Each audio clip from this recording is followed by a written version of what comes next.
welcome to the Her Voice podcast powered by Power to Youth. And today we are going to be discussing commemoration of the World Contraception Day. So the World Contraception Day is commemorated every 26th September every year. And the reason as to why we commemorate this day is to create awareness on the use of contraception among the girls and women, so that they can make the right informed decisions regarding their sexual and reproductive health. The global theme for this year is the power of options. It means everyone has the ability and they have a right to choose from the varieties of the contraceptives that we have. Also, the Ugandan theme is breaking barriers, embracing contraceptive choices for the youth. And this year, the national celebrations will happen in Chenjojo, and that will be on 30th September this month.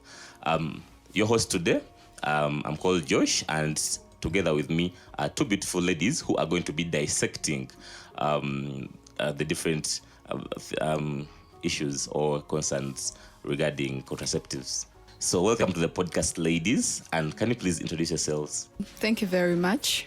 My name is Chamusto Valerie, a representative from Power to Youth and a health champion.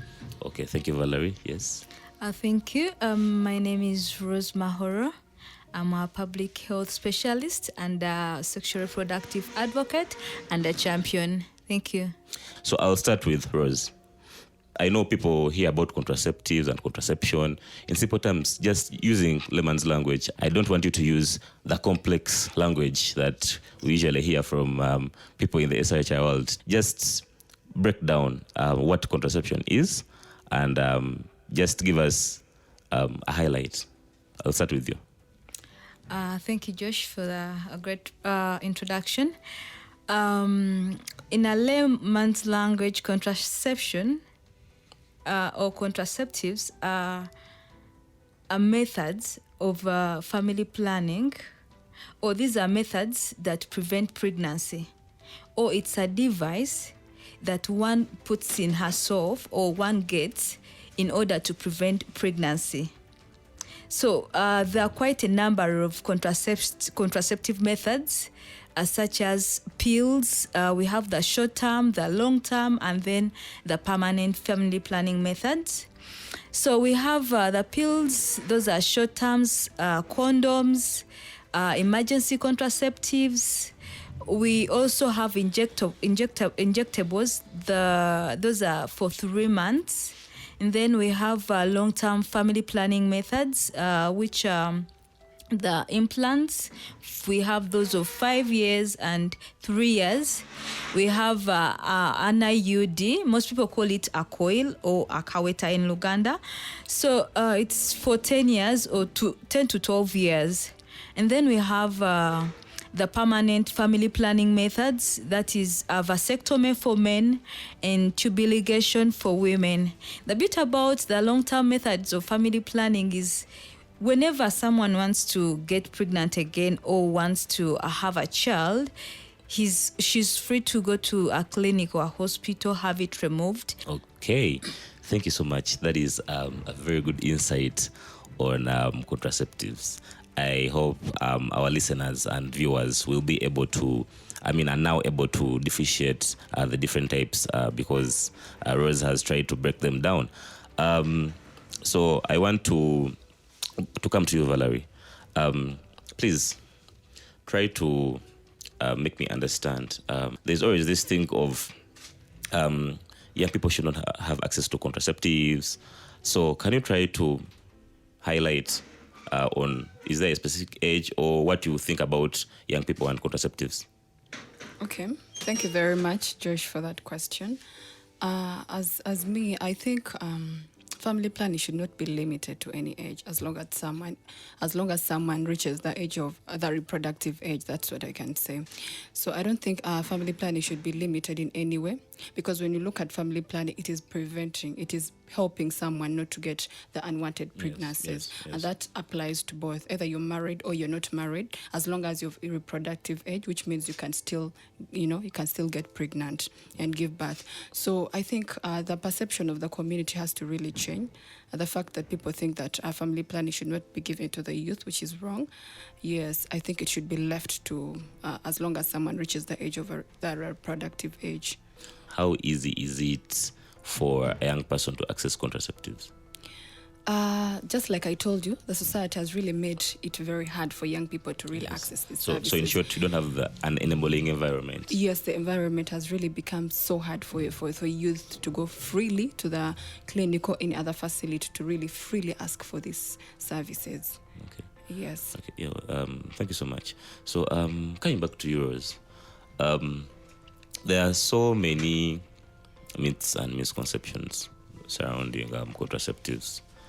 I, for one, I have had, because I have had an experience of going to field remote areas, because what I realize is one of the issues that we face in Uganda is limited access to information. So many people are not informed, or the information they have is really false.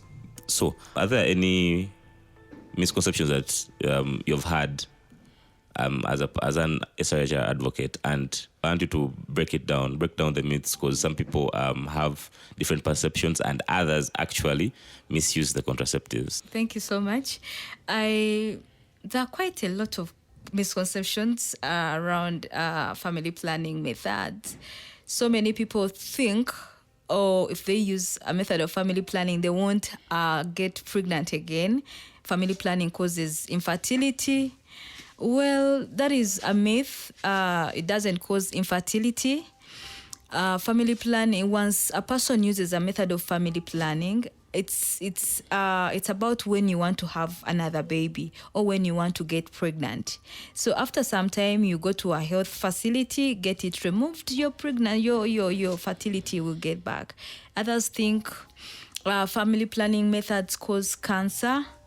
And I've had also other people telling communities about telling the communities or women to prevent or to stop using contraceptives as they will get cancers.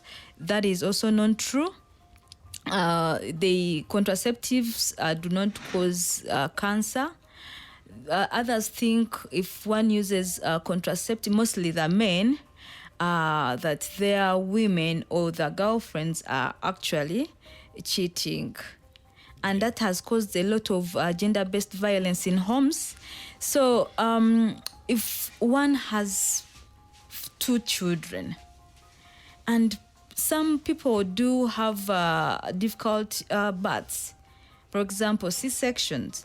So a woman is not expected to get pregnant after 1 year after if she had a C-section. Yes. So in such a doctor recommends this person, a woman, to use a method of contraception at least after 3 years. So if this woman gets a contraceptive method, and some husbands or men will be like, no, you cannot have this method, you're probably cheating on me.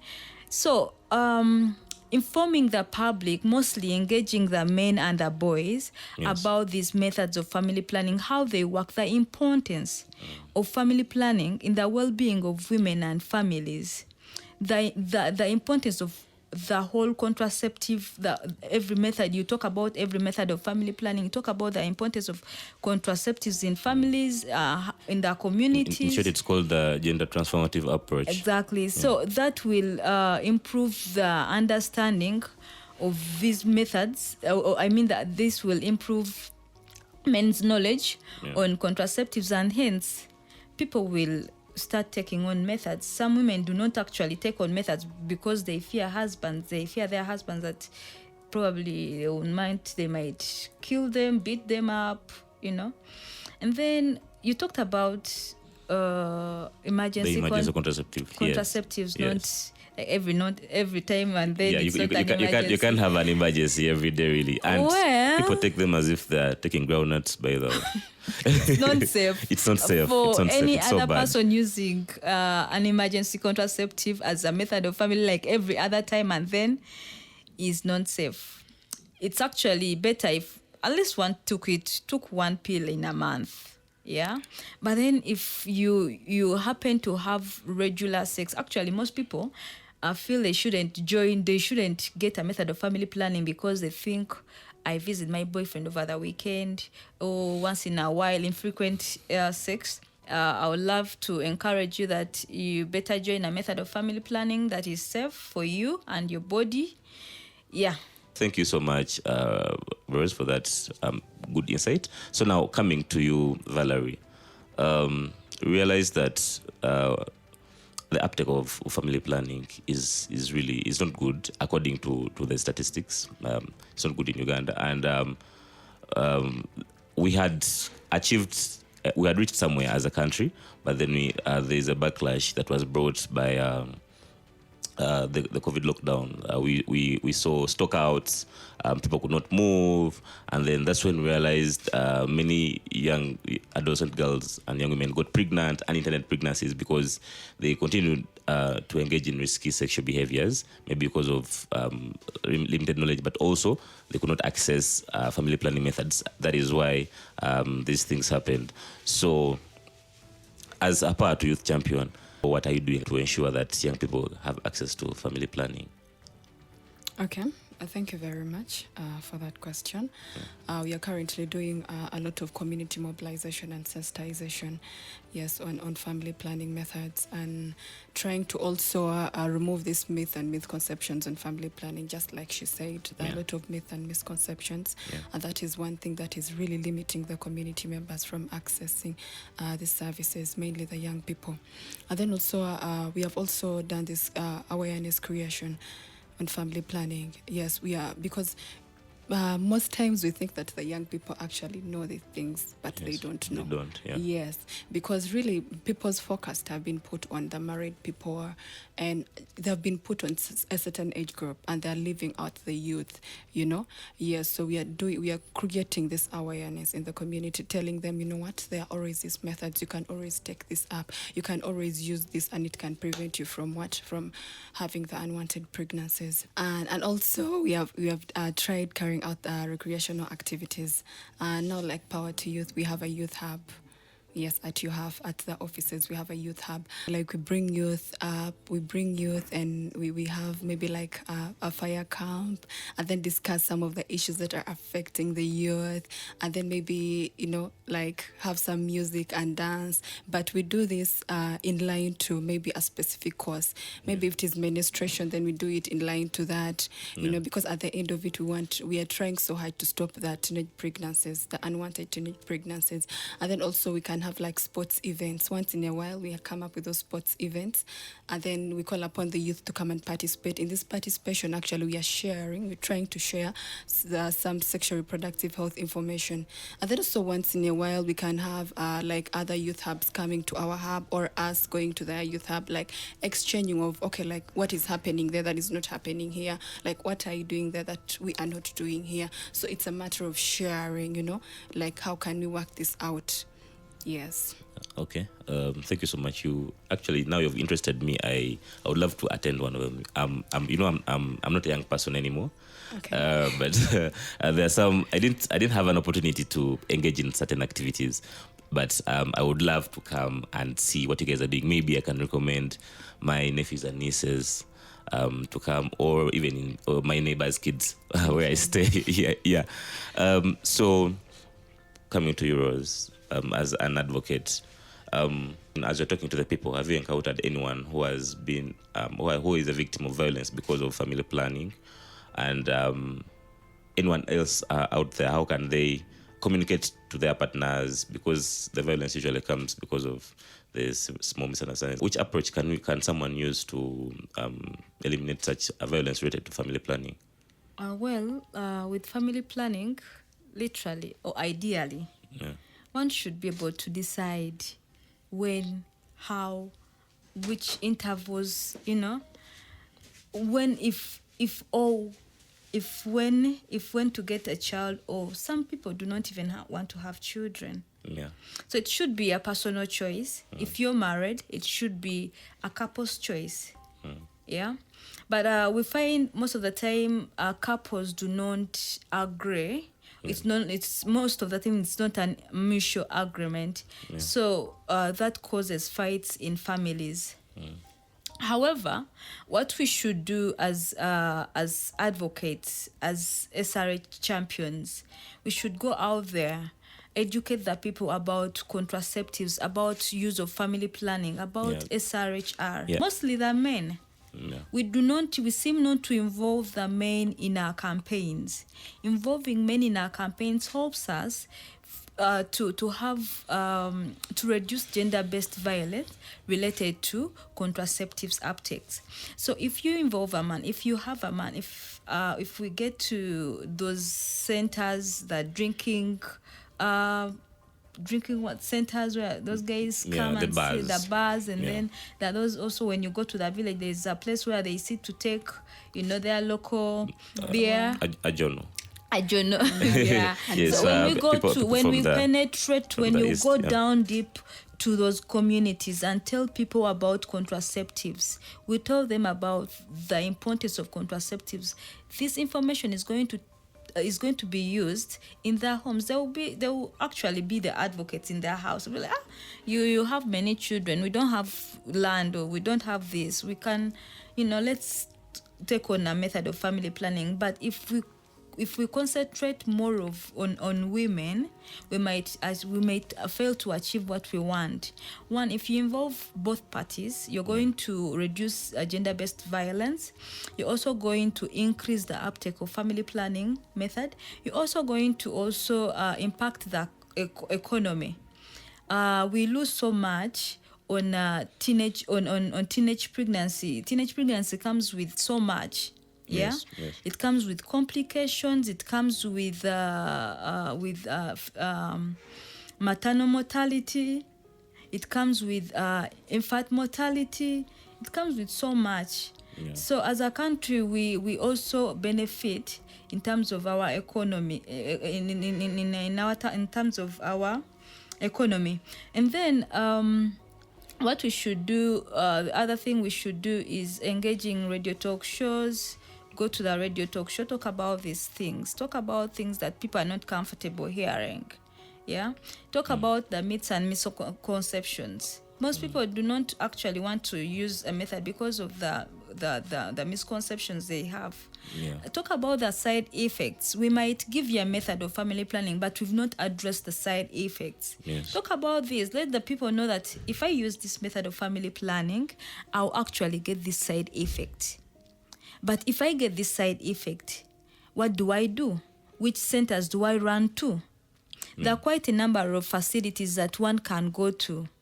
Public health centers. There are quite organizations have trained public providers to offer actually family planning services. In health center 2s, health center 3s, the organizations that are offering family planning services free of charge. Yes. So as they also provide free family planning services like side effect management. So it's about enabling people with information, giving people information, the right information where to get these services. Yes. Okay. Thank you so much. When you mentioned something about radio or informing the publics, in case you didn't know, someone who is listening in or who is viewing, I don't know what happens in Kampala, but rural areas, each radio station has time for for government officials to speak. So I think we should also tap into that because sometimes it gets so expensive for some NGOs to inject in money for radio time. So I think we can work hand in hand. I think it's like around 2 hours, 1.5 hours in the rural areas. Each radio station has compulsory time every week. A government official has to speak on the radio without paying anything. Yeah. So I think we can tap into that, and we make sure that people get to know about contraceptives. You see, we can tap into that, but there are quite priorities. Yes. If it's a government official taking part in these radio talk shows, they'll focus on things that probably not sexual reproductive health. Yes. So it's about having the national the district leaders prioritizing the issues to do with women, to do with the girls, bringing them on board. Talk Yes. about things that affect us. Yes. Yeah. Talk about family planning. What's about family planning? Yes. Where to get these services. So it's about having those district leaders prioritize the issues of sexual reproductive health. Yeah, just reminding you that this is the Her Voice podcast powered by Power to Youth Uganda. Yeah, sure. Thank you so much for watching. So coming back to you, Valerie, I want you to help me understand, because she was giving a perspective of women, but as a champion with Power to Youth, I want you to help me understand, or kind of break down what issues have you met in as you're working with young people in the field or anywhere with the different organizations that you're working with. Which issues have you met that are faced by young people, and how hard? I know you talked about we don't have an enabling environment, but now where should these young people get the information of what contraception to take?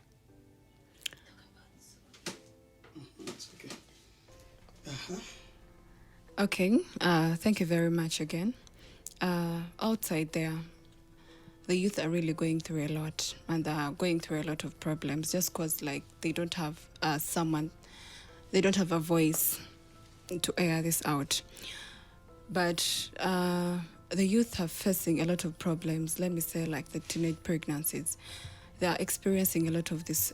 The teenage pregnancies are going up every now and then, and even they don't know where to report to. They don't know who to report to. They don't know what to do. In this case, like I just talked about, the contraception being it that when they try accessing these services from maybe the clinics, maybe the hospitals, like the environment there is not so conducive for them. The environment is not giving them what they are supposed to, that they're supposed to use to prevent these teenage pregnancies. So the rate is also going very high. And as a health champion from Power to Youth, we've tried linking these people to get the services, the after services. Like we have our youth hub. Anytime you come to our youth hub and you have any problem concerning sexual reproductive health and rights, trust me, you won't leave there the same. At least we'll find a solution to that problem, regardless, as long as it is sexual reproductive health. That's why we are there. That's why it's called the youth hub, because it's there to solve the problems concerning the youth regarding sexual reproductive health and rights. And that's why, as a health champion, I'm out there. I'm in the grassroots areas, trying to advocate, trying to create awareness that, if you have this problem, you can always look for me, and then I will link you to these services.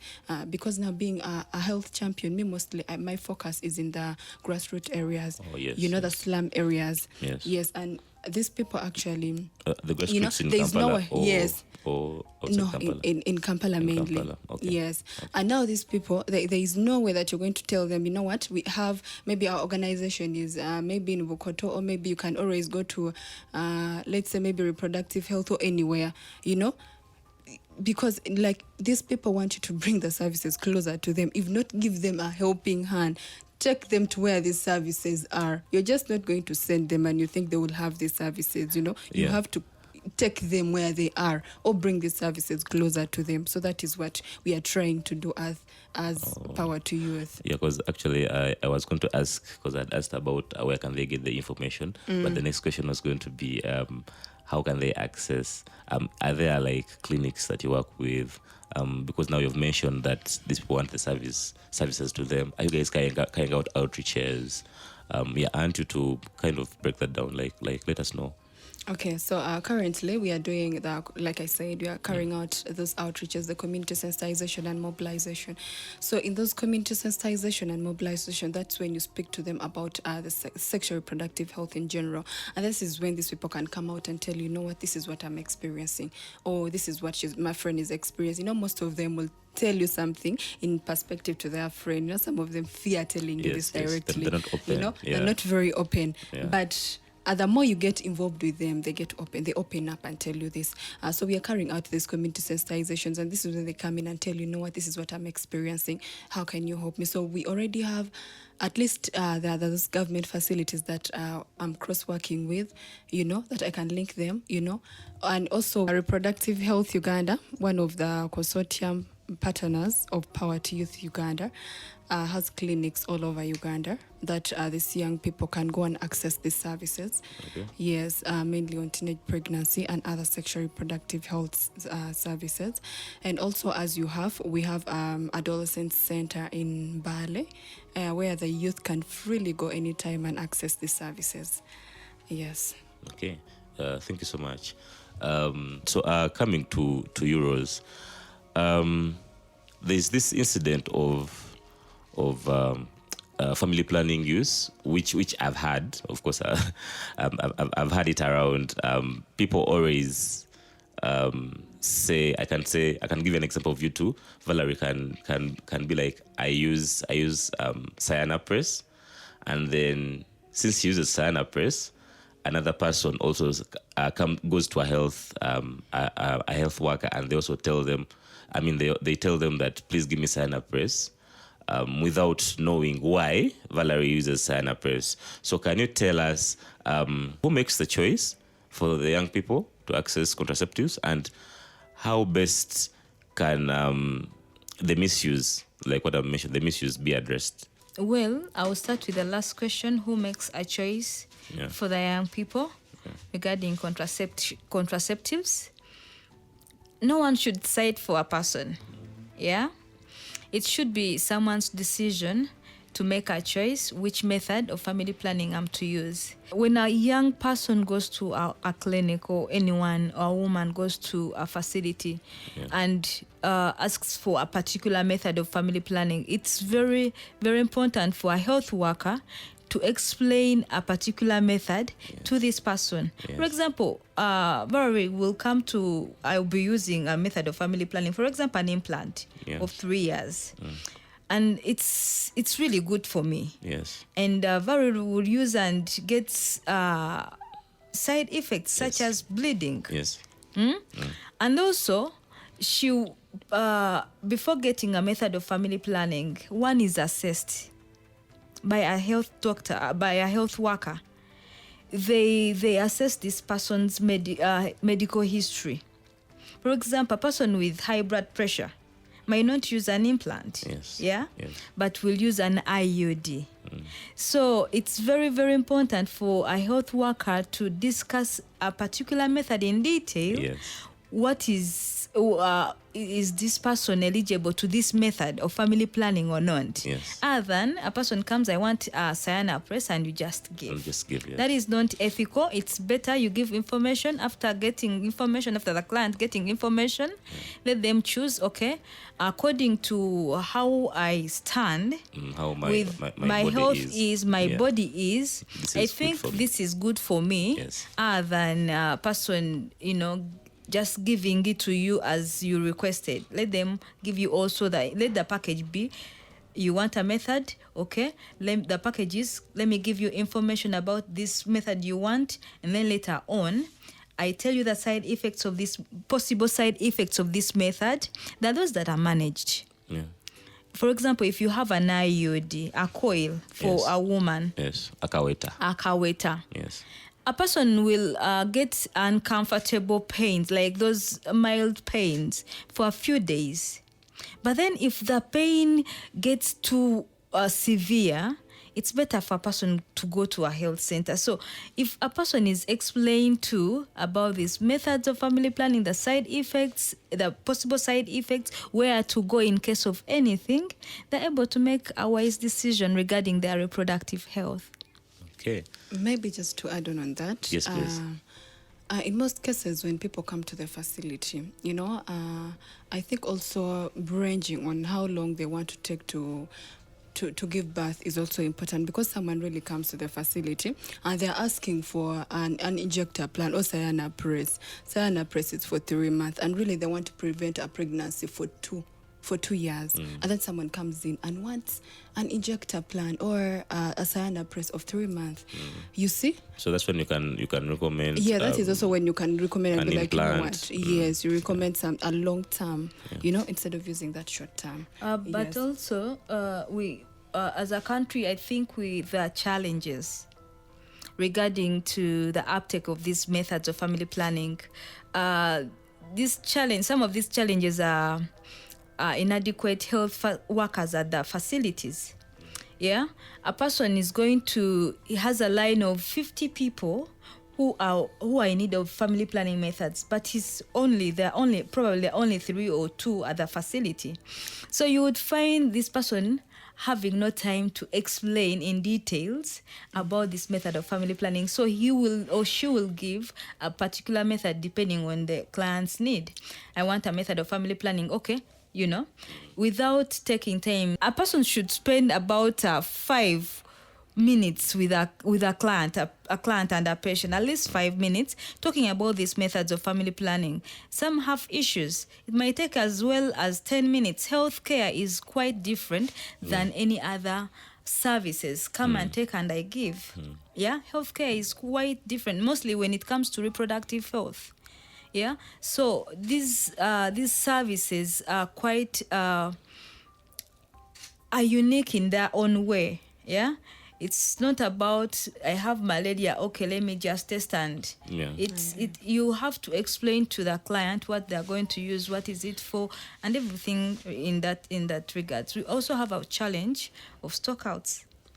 A person will want an IUD and they're not there at the facility, so they will find themselves taking a short-term method, or probably they've come for a short-term method of family planning, a Sayana press, and they're not there. So you find them either taking the particular method of family planning that is available, or going back home without a method of family planning. Others will like, my husband will see a kaweta komokono.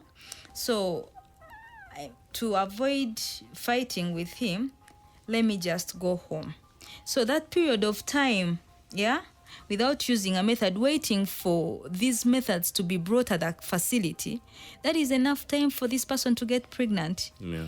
And that is unwanted pregnancy, which results into unsafe abortions, incomplete and unsafe abortion. We have, what else? Maternal mortality.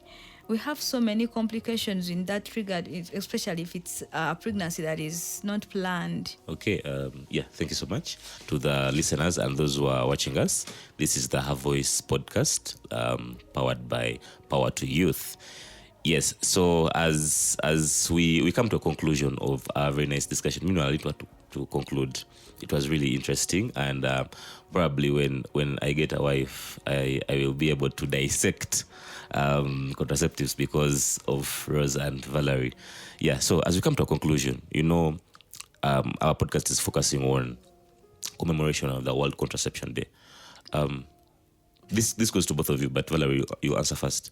What is the essence of commemorating this day? Okay, thank you very much. I think this day is really so important, not just to the country, but also to the youth. Yes. Because our main focus being on family planning, and the youth in particular, that is something good. They're going to get the information. They're going to make the right choices, and they will know how to prevent these unwanted pregnancies.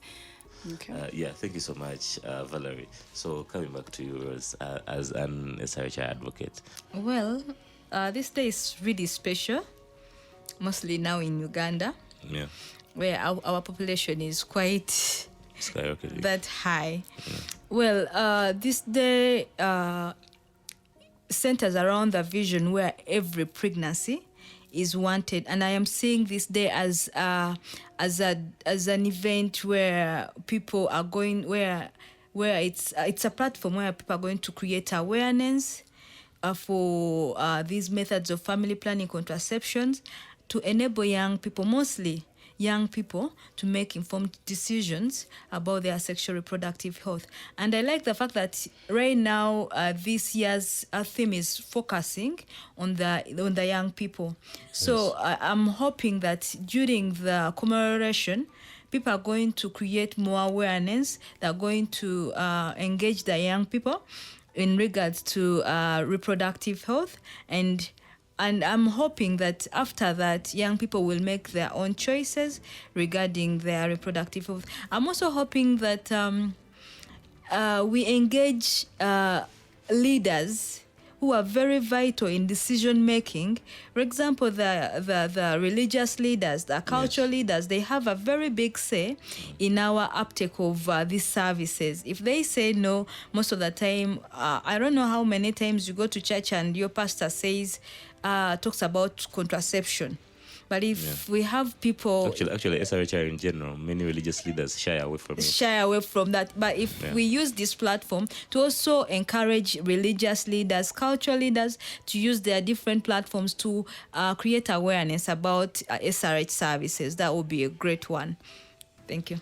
Okay, thank you so much. So in case both of you still, in case someone wants to get to know you or the kind of work you do, how can they find you? Do you have any online platform that someone can get you at? Okay, thank you very much. Anyone who wants to see the work we do, or anyone who wants to really get information on sexual reproductive health, you can always follow us on our social media platforms. Okay. When you go to Facebook, Power to Youth Uganda, Twitter, Power to Youth Uganda, Instagram, Power to Youth Uganda. Everywhere, all the social media platforms, it's Power to Youth Uganda. And then also, you can also follow us on one of our consortium partners page. This is at UHAF, Uganda. If you want me to spell for UHAF. Yeah, please. Is that please. right? Yeah, please, please go ahead and spell it. Yes, so that is U, Y, A, H, F. Okay. Yes, at UHAF, 1. Okay, that is Twitter. Yes, that is Twitter. Then Facebook. On Facebook, it's Uganda Youth and Adolescents Health Forum. Okay. Then you can also follow us on TikTok. Wait, we are there. you guys are on TikTok? Okay, right Yes. away. I'm coming to follow you. Then you can follow us at UHAF. Okay. Yes. Okay, thank you so much. So Thank you how can too. we get to Mine, you can find me on Twitter, Mahororos. That is on Twitter. On Facebook and other socials, I use Amahororos. Okay. Yes, that's how you can get to me. We can interact more in regards to SRHR. Okay. I also have blogs there. I have articles That's nice. on sexual reproductive health. I used to have recently. I'm not having it, but I used to have a Friday post of condomizing. It used to I would talk about the different methods of family planning. I could talk about the importance of young people using condoms. So I could talk about quite a number of SRHR. So you can find me there, Mahororos, on Twitter, and Mahororos on other socials. Okay, thank you so much. You have been tuned into Have Voice podcast, powered by Power to Youth Uganda. Thank you so much. See you next time. Bye.